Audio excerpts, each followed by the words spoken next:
This is the Relevant Podcast.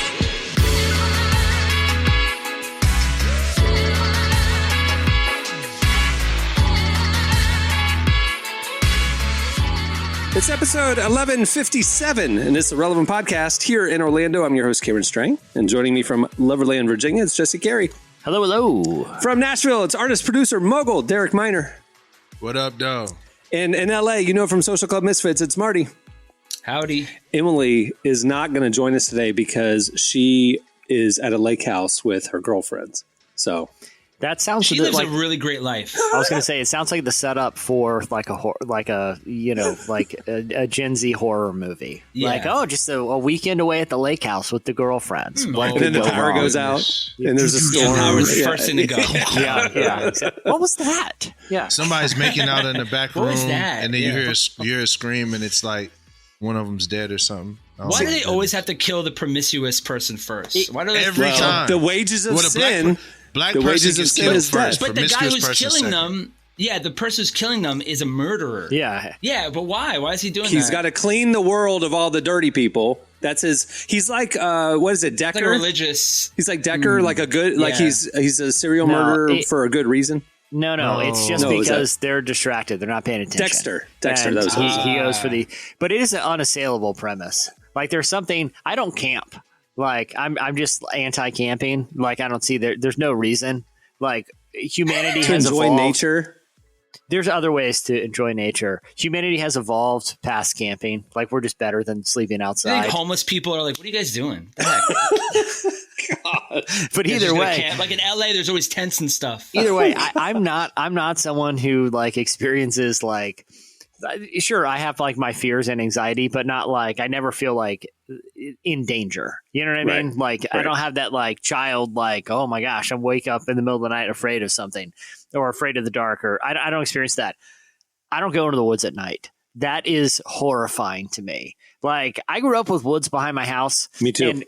And during the day, you go play back there all afternoon long. Right. As soon as it's dark, taking 3 steps into the tree line sounded just like the blackness unbelievably terrifying. of the woods out the back windows of the house. Yeah, It was just, yeah. it's like, I said this story. I won't go into the whole thing, but we were in a prank war. I was in high school, TPing each other's houses, that kind of thing. So we got word that a bunch of friends were going to like hit our house one night. So I got a bunch of friends and we were going to ambush them when they came in the middle of the night for our front That's yard. amazing. And so we were like staked out all over the neighborhood. We had walkie-talkies. We were scouting. They never came. It was like 1 a.m. We gave up. So we were just all in the family room, just watching a movie with all the lights out.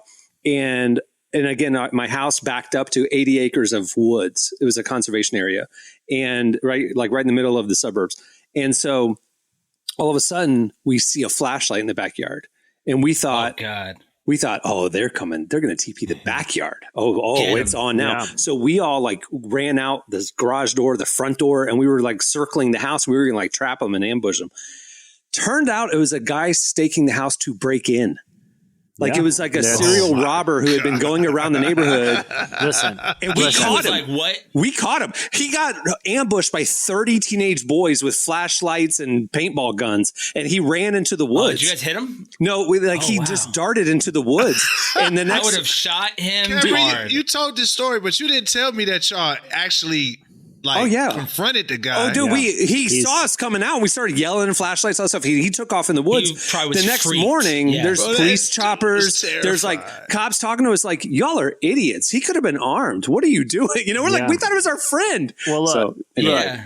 here's the thing about the woods. Here's the That's But thing. actually that a really flashlight awesome and the story. blackness, dude, was the most terrifying Yep. thing I ever saw. Here's the deal. If there's a light in the woods at nighttime, it's 100% chance it's one of 3 things. One is some hillbilly psycho that just like lives out there and is like a Right. stalker. 2 is someone planning some sort of home invasion. Right. 3 is obviously a Bigfoot like So creature. Bigfoot has a Moral of the flashlight? story, it's his eyes. It's his aura. It's the moral of the story. You just don't go back there at Right. night. I think we're all that's well established. Now, I want to pivot real quick because I'm assuming we're never going to hear from Emily again. Are we all on the same page about that?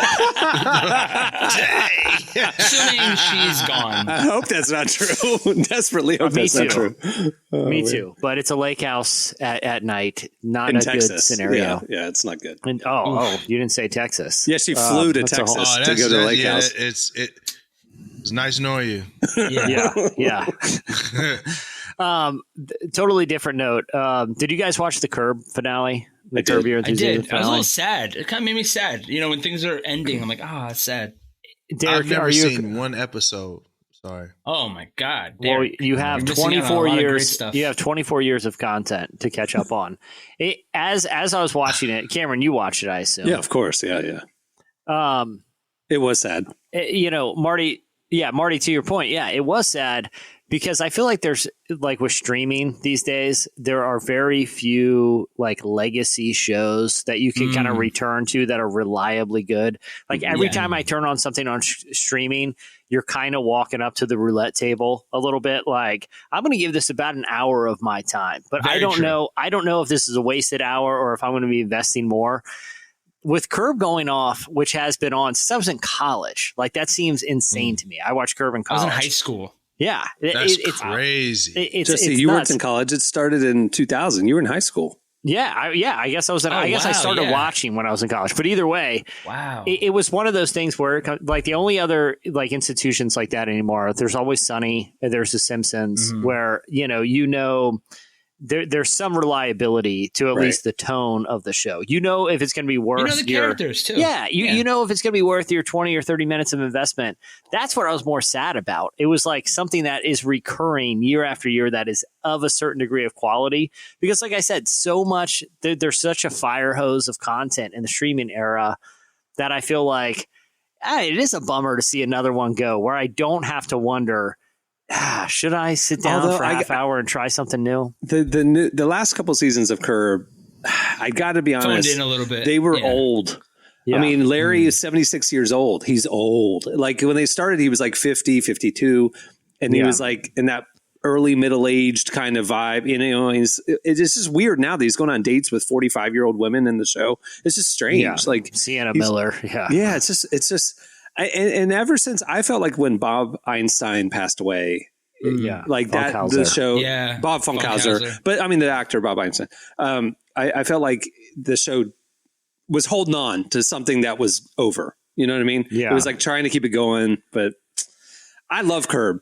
A bad Curb episode is still better than 90% of television. That's what I'm saying. Like I feel like I get like analysis paralysis most of the time I turn on TV.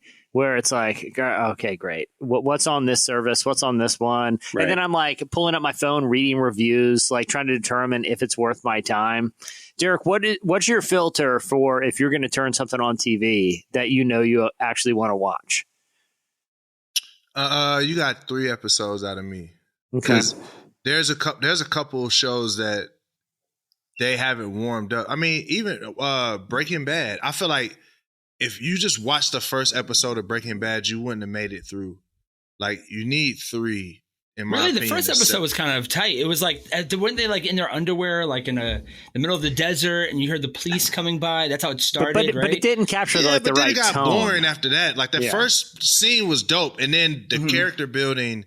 The character building was... They talk about it. The point of it was that he lives a boring life. Like, so the first episodes were a little boring, But they talked about, the show creator talked about why the first season is so different than what it became.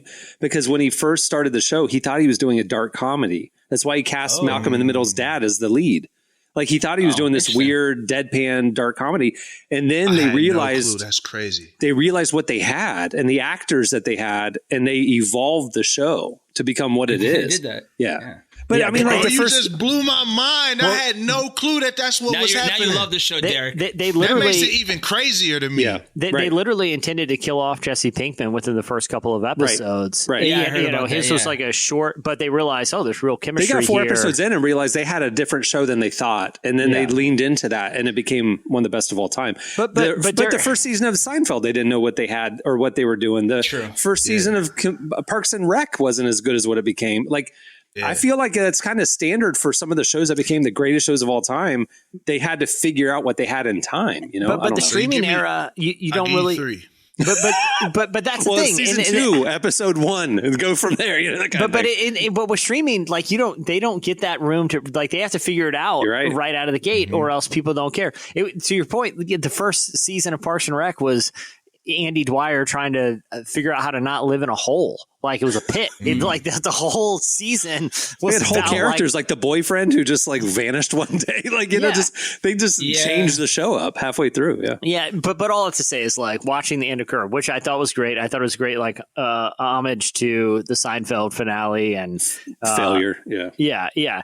Yeah. Even the whole thing of what it's because you can read ad nauseum people's reviews of it, but even like the parallel of the episode and sort of the series was like what it's like to go from someone who's very well liked to someone who all of a sudden is like sort of, you know, canceled to a degree, where Larry David experienced that with the Seinfeld finale, where everyone loved it. He could do no wrong. And then he released this finale that was universally loathed.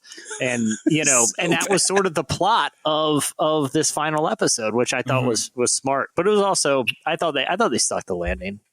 Yeah. I gotta catch up on that. So Larry David wrote Seinfeld. Yeah, he wrote Seinfeld and he made a show seasons. 3 years later. Yeah, he left after season 7 and then came back for the finale.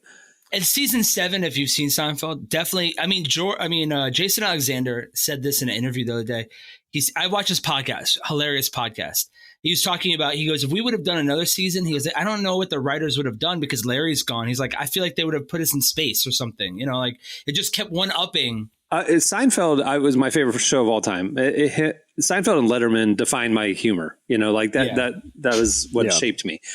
But when Larry left, Larry had the neurotic kind of like annoyances of regular life, you know, and like little awkward social situations. And that would be an entire episode.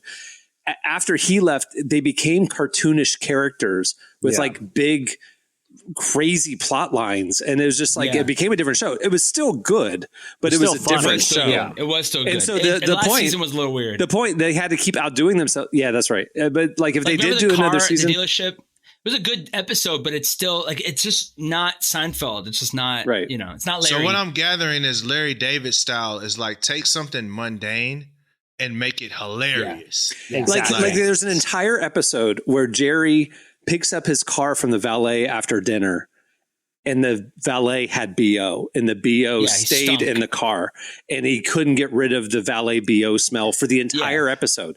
He eventually ended up just driving to the bad part of town and finding a homeless guy and dropping the keys on the ground in front of him and walking away because he couldn't get rid of this car. Away. But that's Larry David. He just had a smelly car one time and built an entire episode around even it. To your point with the valet, there was a great episode that I thought felt like this season of Curb, Derek, to your point, where it's like finding humor in mundanity, where Larry David pulls up to a restaurant valet and he tosses the valet the keys, and the valet found that very offensive. Like, you should hand me the keys. Yeah. And Larry can't let it go. The entire episode, he's going, you're my buddy. We're chummy. I know you. I'm tossing you my keys. It's playful. And the other valets were like, that's he's always dismissive. wanted to do it too. You know what I'm saying? And so everyone he talks to that episode, he tries to interrogate whether a key toss is friendly or aggressive. But that's the entirety of the entire episode. But the older seasons were great, Derek, too. The older seasons were a little bit more like more mundane. Like, for instance, one day he gets a therapist and therapist goes, go to the beach with your wife, go enjoy yourself. He goes to the beach. He sees his therapist at the beach. He's like, oh, there's my therapist. The therapist gets up. He's wearing a thong. He's like, I have to fire this therapist now. Like, it's a real thing. Like, all of us in this room, like, really the relevant podcast is like early episodes of Curb, because we're always like, how do you navigate these weird things where it's like, I can't look at this guy the same anymore. He was in a Speedo. You know what I'm saying? Crazy. Yeah, Speedo. Yeah. That's crazy. All right, well, maybe we can ask our guest about this. Coming up later, we talk to rapper, singer Aaron Cole. He has a new project coming out next week, and you will be the first to hear about it. Looking forward to that. Also, at the end of the show, we have 5-second rule, bringing it back. All right, stay tuned. Right now, up next, it's Slices. God is good all the time. If he ain't, then you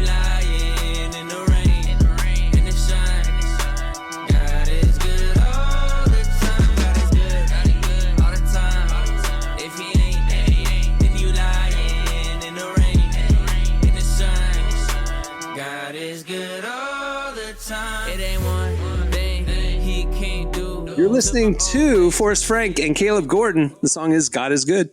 Today's podcast is brought to you in part by Mercy Ships. Globally, 5 billion people lack access to surgical care. In sub-Saharan Africa, there's only one surgeon for every 200,000 people. Mercy Ships provides free, life-transforming surgeries for people who have little to no access to medical care. They help the blind see, straighten twisted limbs, remove deadly tumors, treat cleft conditions, and so much more. With state-of-the-art hospital ships, they provide safe surgery to children and adults living with treatable conditions, and it's completely free of charge. They do all this work with an all-volunteer crew of professionals who donate their time and talents. Surgeons, stewards, nurses, engineers, and more make the world a better place. Your donation today provides free, safe surgeries to people in desperate need of help. All gifts are matched, so please donate today at mercyships.org/relevant. Okay, it's time for Slices. What do you have, Jesse? All right. I found a study recently that I felt like was interesting, and I have a take on it. You know, I don't feel like anyone will find this data all that surprising that, people look, there's obvious economic reasons for this. I think there's also underlying social reasons. But 20% of millennials and 68% of Gen Zers still live with their parents. And most of them say that they will be doing that for at least another 2 years. They have no plans to move out for another 2. So this isn't sort of just arrested development. There's really no short-term plan. Now, I think there's obvious economic reasons. I also think coming out of COVID, even though like the quarantine era wasn't that long, like in the spectrum of, sort of social trends. But there were a lot of people that were like, oh, I'm just going to move back home for a while. If we're all going to be stuck in together, I might as well be with people. And that's the element that's more interesting to me because the economy ebbs and flows, right? Like we've seen different trends, but I actually, and the fact that too, most have no plans on moving out in the 2 years. They have no ambition to actually, try to make a change. Now, again, I don't want to dismiss economic realities of inflation and rent prices and things like that. But I also think if you look at other countries, right, like in like Israel, they build onto houses, right? Like instead of moving out, it's not just Israel, it's the entire Arab region. That's the thing. Brazil. The family has been here for 300 years. We add a room when a new generation gets added. Italy, in my father's house, there's many mansions. That's what that means. Yeah, is you build. There's room for whoever joins my father's house. So, yeah. In Italy, like you have like just the family house. You know what I mean? Like generation after generation just sort of inherits the house. I don't live with my parents, but I know people who do, and I got no beef with it. I think actually I know the circumstances that got us here are people would probably see as a negative in terms of like I said, high interest rates and rent prices and a pandemic that kind of forced people to kind of, circle up together and kind of close off. I get that. I'm not dismissing that. I understand. But I think the outcome isn't that bad. I actually look, man, if when I get old and like my kids are like friends or adjacent family, if we all lived in like the same house, like I don't think that'd be that bad. I think it'd be kind of fun, That's the dream. Growing up, that's the dream. My family had a family friends that had we called it the compound. Mom and dad had an acreage, and they had built the main house. And then as the kids became adults, they just built houses on the family land. They weren't wealthy. They were pastors, but they just kind of they had a tight knit family community. And they weren't like in each other's yards. I mean, they had space, but like my dad always, as I was a kid, would joke that we were going to do the same thing. Like you're going to live on the family compound. They didn't want us to leave. Righteous Gemstone style. I like that. Yeah, I knew. I knew a compound family too, and it was tight. You know what I mean? It was cool. They always hung out. They were like pool day. There was 20 people there. Like, there was like a main house, and then there were like cabins, and it wasn't like bougie. You know what I mean? Like people think compound, and they do think Righteous Gemstones, where you each have your McMansion and like garage. But you can do a compound on the relative cheap, but it was cool. Like they're all raising their kids together. It's all this good. It's a good vibe. Everyone's hanging out, eating dinner every night. Like If you don't have anything to do for dinner, you just knock on the door.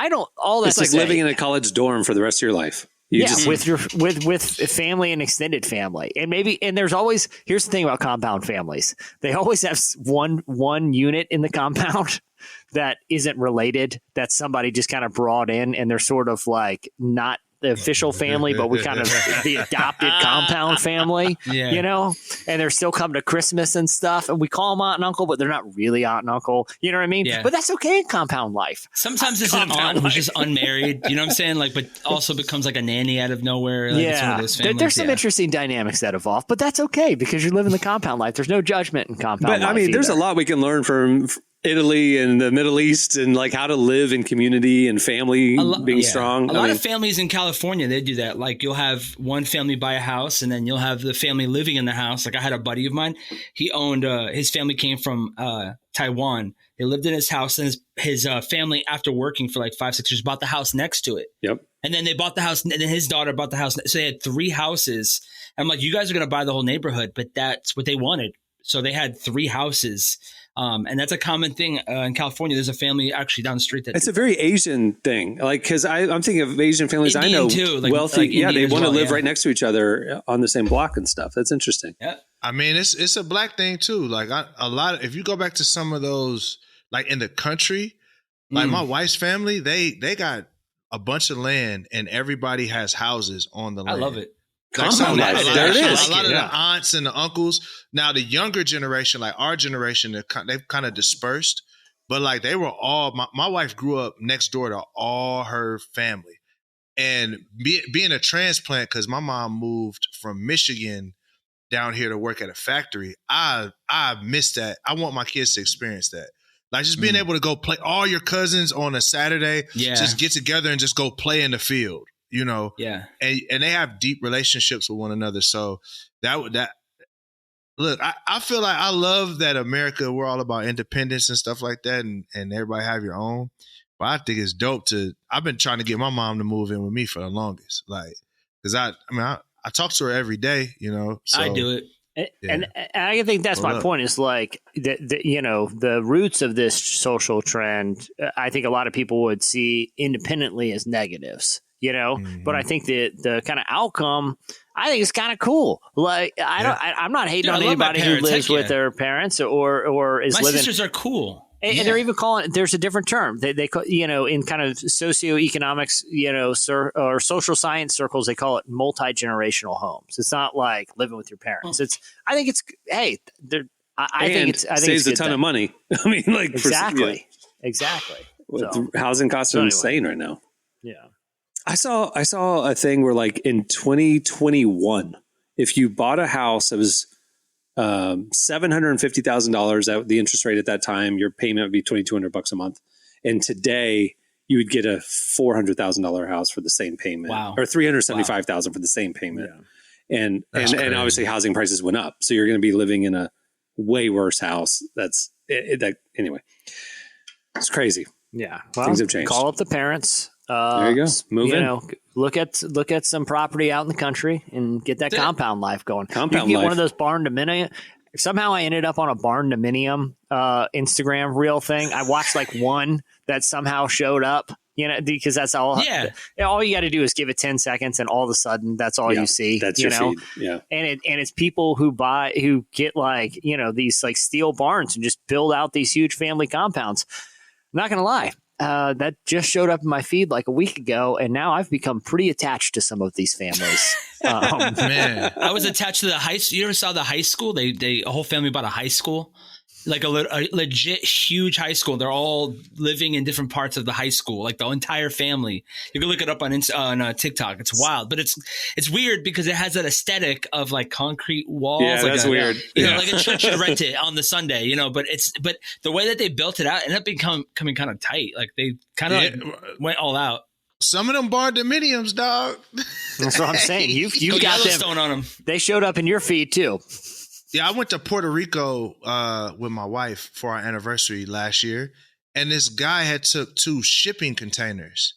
He had took 2 of them and made an L with them, and I was like, "What is this?" Like we walk up to it, I was ready to leave the worst Airbnb. This thing was laid out on the inside. I'm talking about the bathroom, walk-in bathroom. It had like the tile on the shower, and then it was crazy. I was like, okay. That's what I'm saying. Like, maybe I might need to just get rid of this whole thing I got and get me about 6 or 7 of them shipping containers. That's what I'm saying. I'm watching them. I'm like, I didn't know this was legal. I don't even think it is. But you know what? There's a coffee shop down the street that's out of a container now that you say it. Now that maybe just realize it. They made it into something like a study hall. It's great. They put 2 of them together. It's up in Charlottesville, Virginia, there is like a whole like arts district, which is just a bunch of shipping containers that they made like alleyways, and they cut out doors, and it's like one's a coffee shop, one is like, a record store, and it's just shipping containers, They're building one here in downtown today, or I just saw it today. It was they stacked 3 of them. It's an empty lot downtown, stacked 3 of them. They built a stage for performances, and then they have an art gallery and a coffee shop in it. And so like it's a public. They stacked them on top of each other? Yeah, it's 2 stacked and then 1 L-ing. And so like it's an elevated stage, and then on the bottom floor is an art gallery and a coffee shop, and it's an open lot for the city to just have art events and concerts and stuff like that or whatever. But it's shipping containers. It's cool. It's a wild time to be in the building inspector business. Just, brave new world. Buildings, inspector business. Yeah. OSHA Every day is an adventure. Every day is an adventure. Yeah. Going nuts. All right, guys. So I have something that I hate this word, but I feel like it's a great article. The article is taking a fart walk after dinner could be good for your health. I don't know if you guys have heard about this.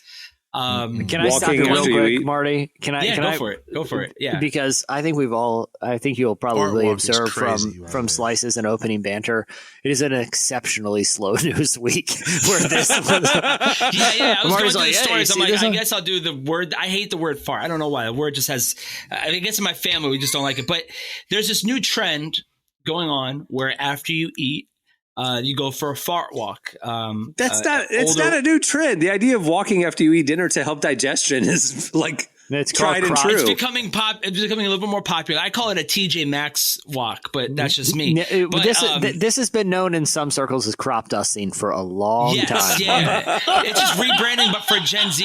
Yeah, I might go thank God for my dog for helping my health. But famous TikToker, her name is Marilyn Smith. She's a cookbook author. She talks about how throughout her life, throughout her marriage, she's been doing fart walks at the end of every meal, 15, 10-minute fart walk. And apparently some scientists have researched the subject and said it's one of the healthiest things you could do. It starts to stimulate bowel movement, which is really, really great. And on top of that, it starts to break down food. Having said that, last night I had McDonald's and fell asleep 15 minutes later. I feel like garbage right now. I feel swollen because of the salt. I could have went for a fart walk, but apparently it's in the American Journal of Gastroenterology. I hope I said that right. Nailed it. Even a mild activity after a meal is enough to significantly reduce bloating. And then it will help your gut. But not only that, it helps to heartburn. It helps to there's so many benefits for going through a fart walk. I recommend doing it at Target. Doing it somewhere safe. Just but crop dust in all retail spaces. Some people, can. Last night I didn't get to do that. I just did the fart nap. I just fell asleep. And here's the key. Instead. Here's the key. Go down like the Magnolia aisle or like the McGee and Company, somewhere there's a lot of candles and scents out there. You know what I mean? So it's just camouflages. You want to go through the towel aisle actually and just soak it in. It smells like farts, you just blasted McGee in Studios, blasted it. I'm not gonna even lie. This is something that I've been doing for years. I just didn't know it was a thing.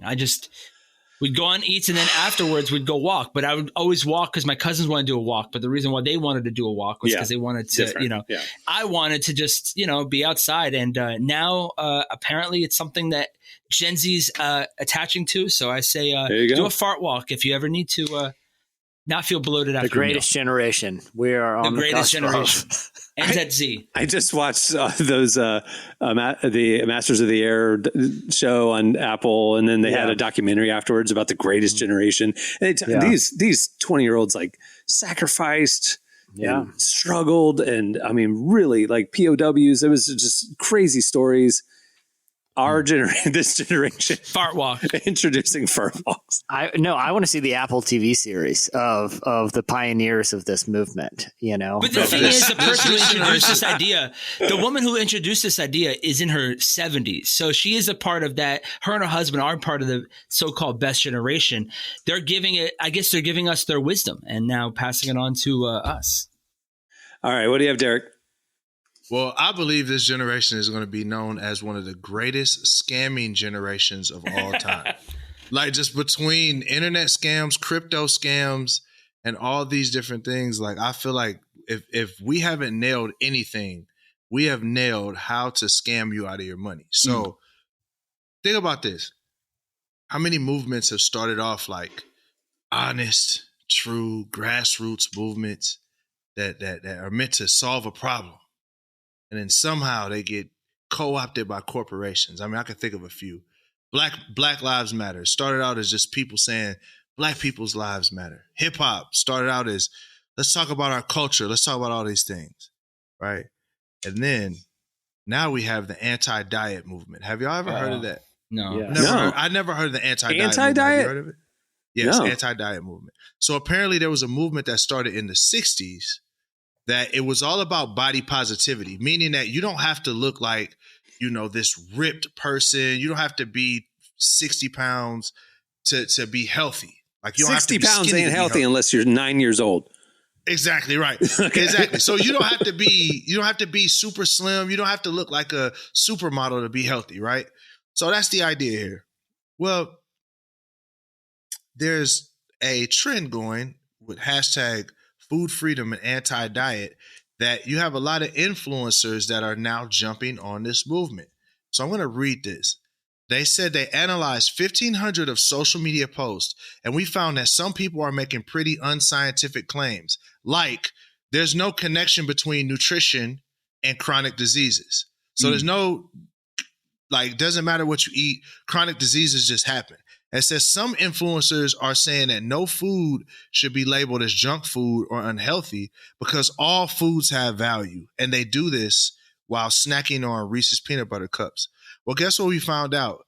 That a lot of these influencers are being paid by junk food companies to use this language to sell their products. No lie, bro. Listen. They're paying influencers.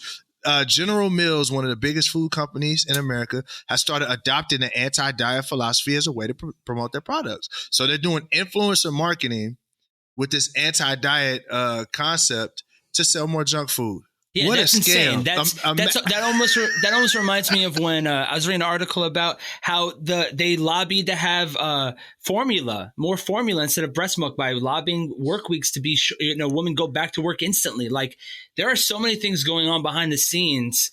Don't get Jesse started on big milk, big floss, big butter, big bread. But here's the thing about the junk food thing. Like, it's guilt free. I got no beef with this. Okay, listen. If I'm eating, if I want a Snickers bar or a sleeve of Oreos, I don't want to feel bad. I know what I'm doing. Okay, these people have no illusions. They just don't want to feel worse about making the junk food decision. Let's all lighten up a little. Like, if an influencer tells me, you know what? If you eat all these Hot Pockets or these Little Debbie snacks, it's probably not going to be that bad. You know what? They're right. It's fine. You know what you need to do? You know what you need to do after you have all those snacks? Go on a fart walk. By the way, listen to this.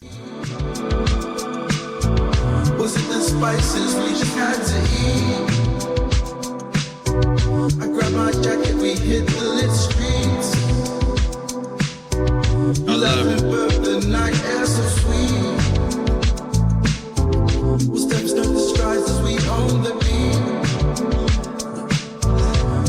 Slip, our giggles turn to tears. This is new Frank Ocean. I couldn't breathe. You were strutting, I couldn't breathe. It's a song I just made called Fart Walk. So there you go. I love it. I thought that was Frank Ocean. You eat that meatball Hot Pocket all you want and walk the linens aisle of Bed Bath & Beyond and just don't even think twice. You know? We need Emily here. This is live your life. She can't control us. Four guys.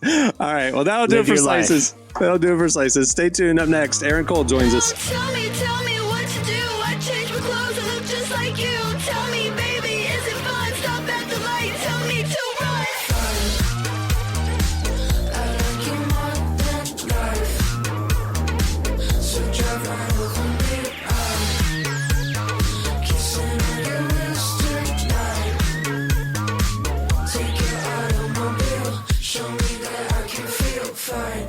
You're listening to Between Friends. The song is Drive Over Me. Well, today's show is brought to you in part by the new book, God, the Science, the Evidence. We talk a lot about faith, but how often do we talk about science in the same breath? You might be surprised to discover just how deeply the two actually agree. For centuries, science has been used to dismiss the idea of God, but today an intellectual revolution is underway. Modern discoveries in physics, cosmology, and biology are consistently revealing the same truth: creation isn't an accident. That profound reversal is what engineers Michel-Yves Bolloré and Olivier Bonassi investigate in their international bestseller, God, the Science, the Evidence. This book is a rigorous, evidence-based critique of materialism, inviting you to explore over a dozen scientific, philosophical, and historical domains. It shows that what was once seemed impossible, that science could point to a creator, is now supported by a vast and convergent body of evidence. With over 400,000 copies sold in Europe, this book is sparking a global debate. It's thoughtful, fascinating, and a powerful reminder that reason itself affirms the existence of God. Learn more and find out where you can purchase your copy today by visiting godthesciencetheevidence.com. Well, our guest today is Aaron Cole. He's a rapper, singer, who's getting ready to drop a new album called Sorry I've Changed. It comes out next Friday. We talk with him about the new music and how he's learning to embrace new seasons of life. Here's Emily's conversation with Aaron Cole. Tables turn, whoa. Change the curve, whoa. Look how the tables turn, whoa. Sorry that I changed, charge it to the game, ayy. Couldn't be the same and come what I became, ayy. Look, on top when it's not a debate. Look, ain't been the same since I let the shop. You've got a new album dropping this month called Sorry I've Changed, which is a very interesting name for an album. What can you tell me about this project? Yeah, so I feel like if people have followed my career, like they've seen like I came into the game when I was like 17, 18 when I signed with Toby Mac, and it's been like a great journey. Like, you know what I'm saying? I've done a lot of great things, won Dove Awards and whole 9 Billboard #1s. Like, it's been great. I ended my contract last year, and I was just kind of like in a transition period, just figuring out what I wanted to do. I had a lot of labels on the table and just kind of deciphering through all those things. And so I just feel like the change title was just super like fitting with everything that was going on in my life. So just like on the basics level of like, this is my first album I made like while I was married. This is the first album as a homeowner. This is the first album with the new label, RCA, Provident and stuff like that. And so like, that's just the basis of it. And then the next layer, I feel like God was showing me that like real life changes you, and just going through like real life situations each and every day, it's like that changes you in a way that you're kind of like not prepared for, in a sense, you know. Just losing, I lost my grandma during making this album, lost a couple loved ones actually, and losing friends, and you know what I'm saying, just dealing with those type of relationships, business partners, and all of those things. But just like the going through the realness of life just sometimes like changes how you think about faith, changes how you think about, you know what I'm saying, your life, the whole nine. So that was the next layer. And then the last layer I always say is, it's simple. It's like, it's the gospel too. It's like, once you become to know God and once you like walk in the faith, like it's a lot of things that you have to let go. Like you have to let go of things of yourself that you probably love. You know what I'm saying? You have to let go of other people that are probably doing the same things that they were, you know what I'm saying, that we were doing in high school and stuff like that. I still have friends doing the same things we were doing in high school. And it's like, man, I can't do that anymore. It's like, sorry, I changed. And so it's some remorse that comes with that sometimes, because as you're elevating, like it's the saying that everybody can't go with you. And so, yeah, that's kind of the title in the grand scheme of things. It's just like, man, like, I'm sorry, I changed. I'm just trying to tell somebody that it's joy in the morning, and it's yours if you want it. All you gotta do is say, Lord, have your way.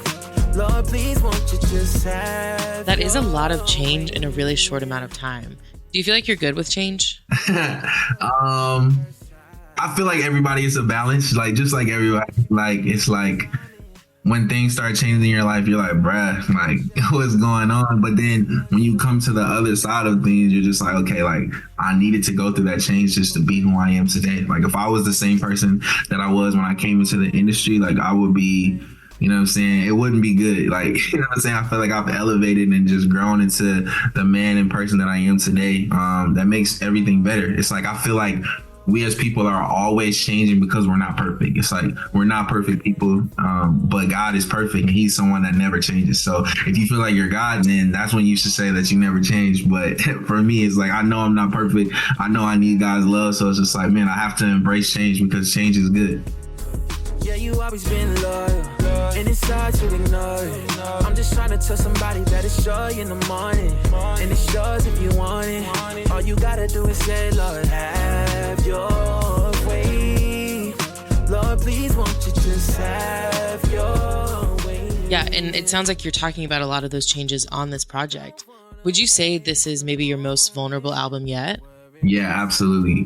Definitely the most vulnerable. My song, What It's Like, it's probably the most vulnerable I've ever been. Like I was kind of talking about earlier, I was just talking about my parents' situation and, you know what I'm saying, my feelings as a big brother. If anyone knows and follows my music, my dad, my mom, like kind of like my whole immediate family has been a part of my career in a big way. Like I wouldn't be here if it wasn't for them, especially my dad. Like he was on the road with me, like growing up a lot and stuff like that. Like I'm not here without them. And so they were big people like in my life. And so they first got a divorce, they got back together, broke up again. And while making this album, my dad kind of hit like a low place, to where he had suicidal thoughts, and you know what I'm saying, he was just really low because he, like I said, I lost my grandma. That was his mom, and he did that. And then he was just kind of looking back in his life of like reflecting and, you know what I'm saying, wanting his family and stuff like that, and hit rock bottom. And so I kind of stopped everything I was doing. I went back to Bristol. I had a friend with me at the time. Like it was literally like in the midst of the moment when I heard about these things. And so like when I talk about what it's like those are things, like I said, was happening right then and there. So it's like me even talking about those things in songs is definitely the most vulnerable. And like I said, talking about the hope side of it, I tell this story all the time about my song Proof on the album. This is why they're kind of right beside each other, What It's Like and Proof, because all that stuff happened, and you know what I'm saying, we had the family meeting, we had the whole nine, and then I got back in the car to come back to Nashville. And I was with my friend. He was like, man, it's been a good day. And I was like, man, how? Like, it's been the craziest time of my life kind of vibe. He was like, man, nah, you got to look at it a different way. Like, you know what I'm saying? Your dad didn't do that. Like, you know what I'm saying? Like, we got here safely. Like, it's been a good day. And so it just kind of made me ask the question to myself of like, why do us as Christians like worry all the time when God has proven himself like over and over and over again that it's going to work out for our good? Like all things are working together for our good. And it made me just ask that question to myself, because it's hard. Like it's definitely hard in the moment because you're thinking about what's going on in the moment. But if we kind of reflect and think about all the things that he's brought us through, it's just like, no, like we should have a sense of peace, a sense of joy, because we know that God has proven that he has it all under control. And so that's where proof comes from. It's like, I don't need to see any more proof to know what God can do, because I've seen it over and over again. And so, like I said, I'm giving reality, I'm giving hope, I'm giving the whole nine. And so that's why I feel like it's the most vulnerable, because I'm just, every single song, I could just tell you probably a story of what was going on in that time. So.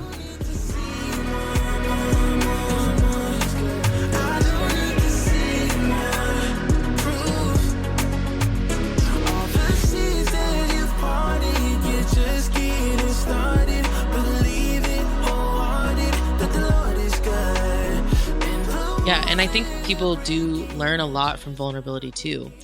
Of all of the messages that you're putting on this album, what's a message you think our generation really needs to hear right now?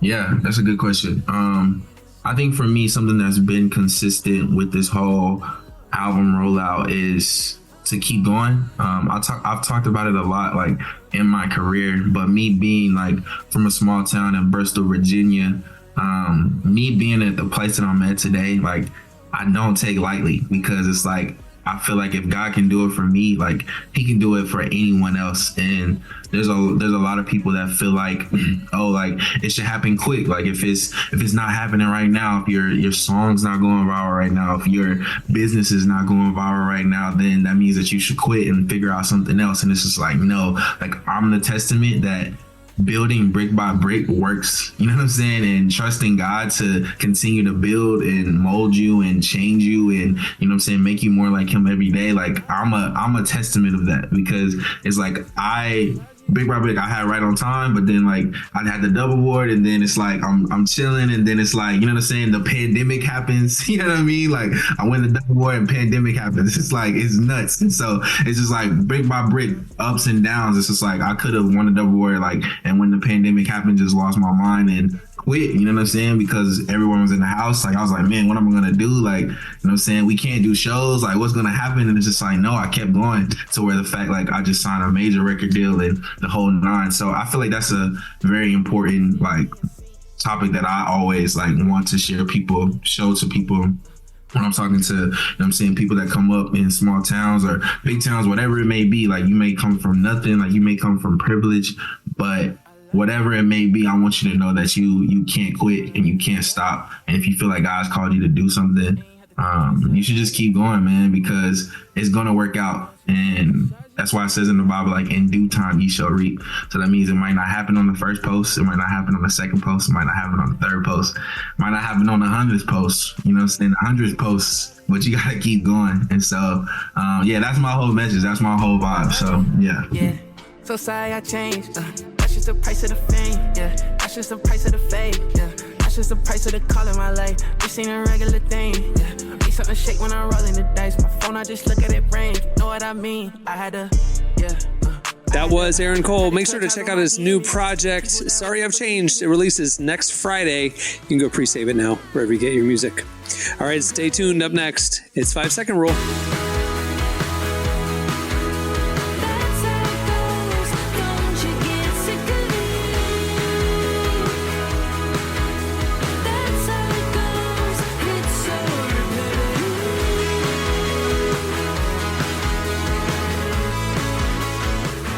You're listening to The Greeting Committee. The song is How It Goes. Well, today's podcast is brought to you in part by the new book, Confessions of a Christian Alcoholic.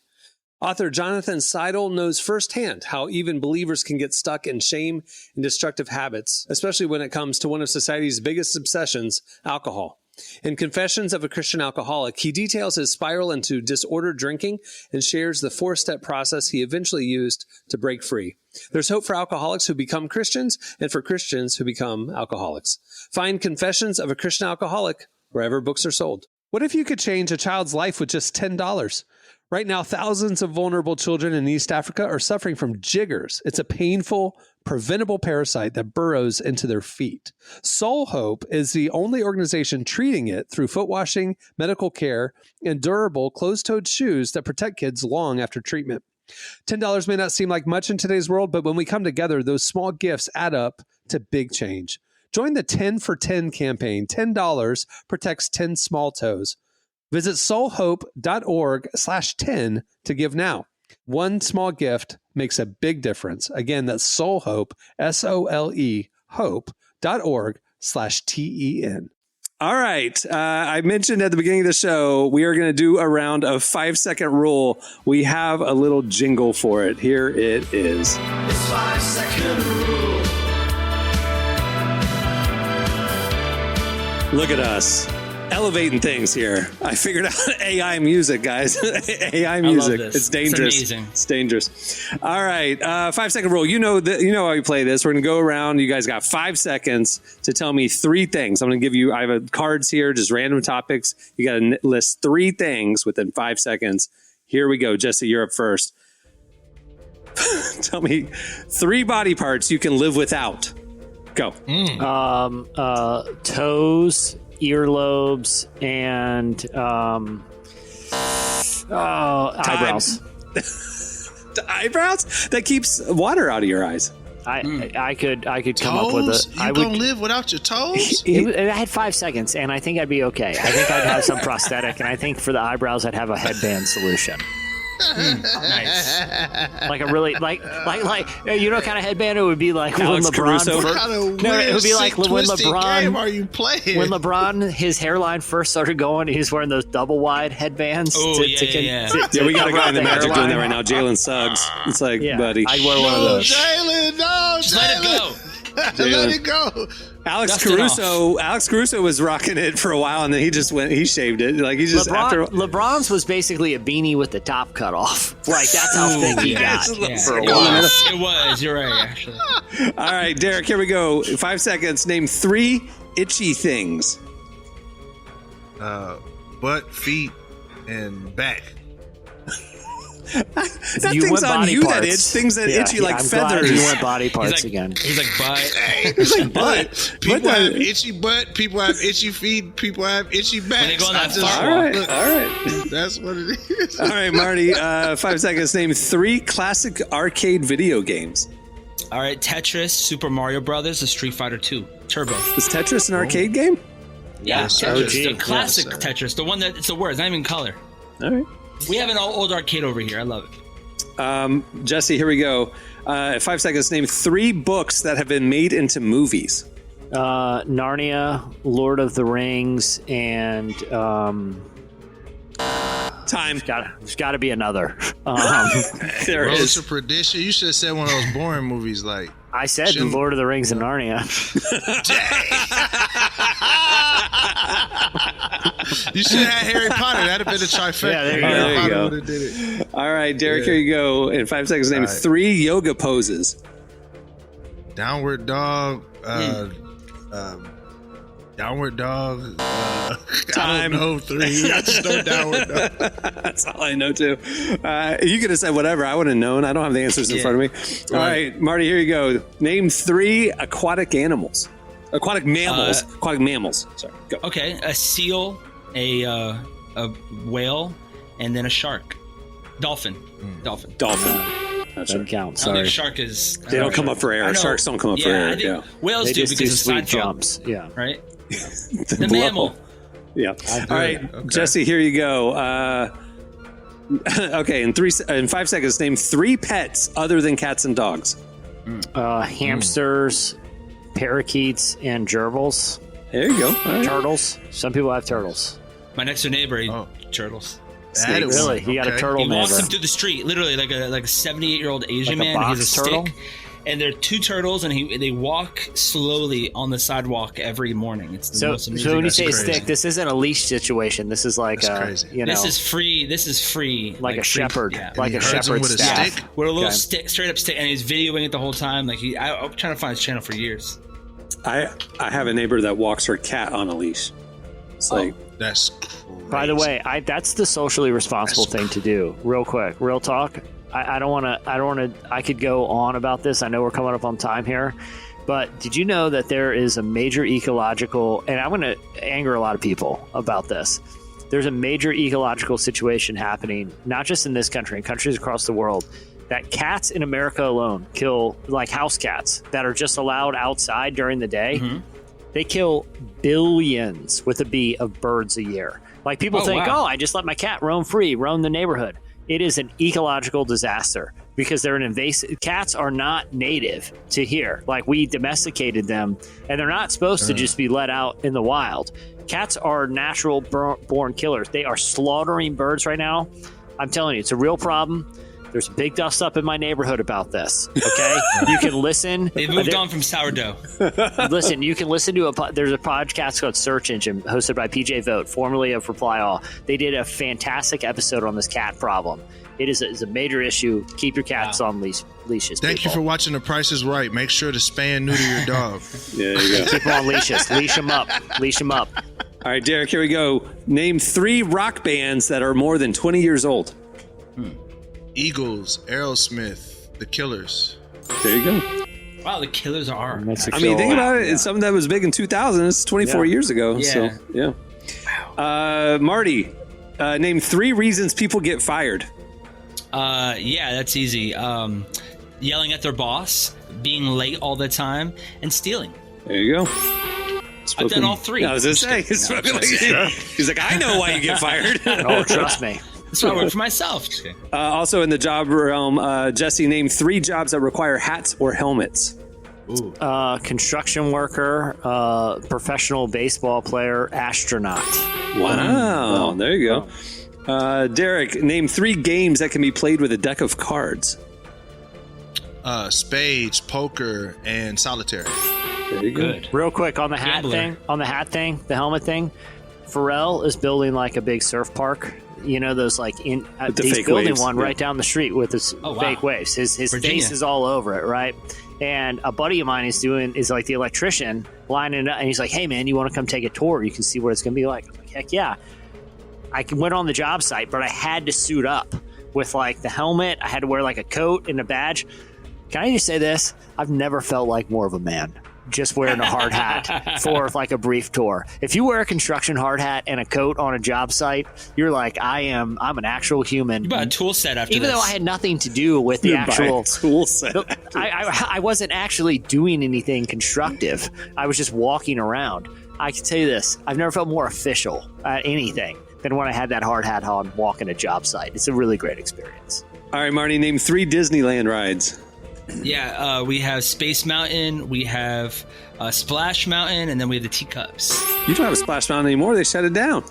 They don't have Splash Mountain anymore because it was racist? Is that right, the reason it was completely why? racist. It's reopening as Taya's Bayou Adventure from the Frog and the Prince. Why was it racist? What? I never seen Splash Mountain. What made it racist? It was Zippity Doo-Dah era where they had like the slaves and the Southern folklore songs. Yeah. No, you know it's bad. Well, you know it's bad if you go on Disney right now and you try to watch like an older movie. They'll give you like a message like, "Hey, this movie was made before, anyone got offended. So just know that we've changed from Disney, this." Yeah. Disney had black people down bad. Last one. Here we go. Last round. Here, Jesse, name 3 things in a backyard. Wind chimes, grass, and a tool shed. There you go. All right, Derek, name 3 things that are white. People, sneakers, and keys on the piano. I thought you were going to name. I thought 2 of them were right here. You were going to name us. I thought you were going to say Jesse, Cam, Emily. All right, Marty, name 3 rappers. Yeah, Ice-T, Drake, and Kendrick. Ice-T, why did he I don't know why I thought of Ice-T. I don't know. It's first that hit my mind. All right, that'll do it for.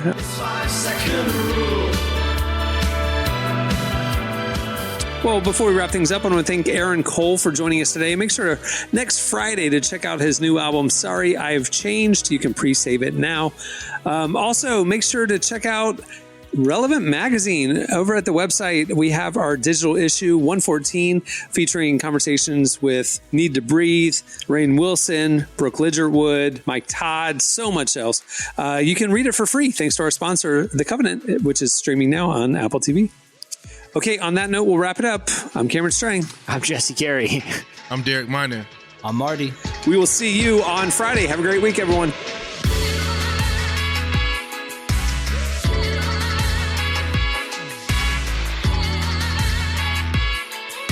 Thanks for listening to the Relevant Podcast.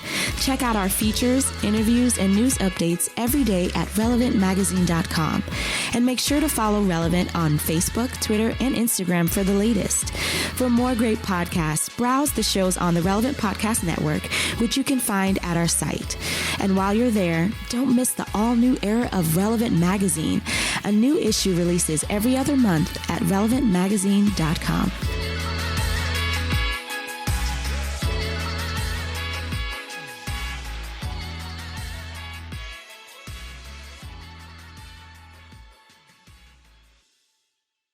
I'm assuming we're never going to hear from Emily again. Are we all on the same page about that? Relevant Podcast Network.